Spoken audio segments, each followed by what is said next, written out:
ছবিতে যে মানুষটাকে দেখতেছেন এই মানুষটাকে আমি আসলে পার্সোনালি খুবই খুবই পছন্দ করি।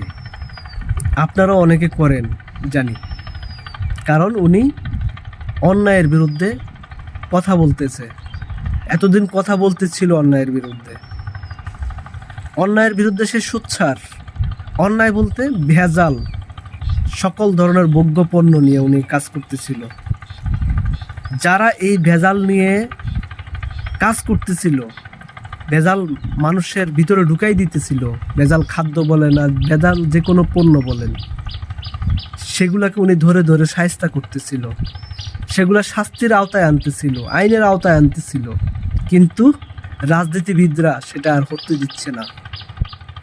মানে উনি যে কথাটা বলতেছে, কতটা কষ্টের কথাটা চিন্তা করে দেখেন।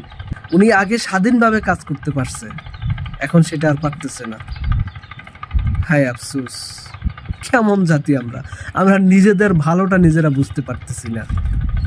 আমরা নিজের ক্ষণিক স্বার্থের জন্য আমরা বিশাল স্বার্থকে আমরা কবর দিচ্ছি। হায় আফসোস।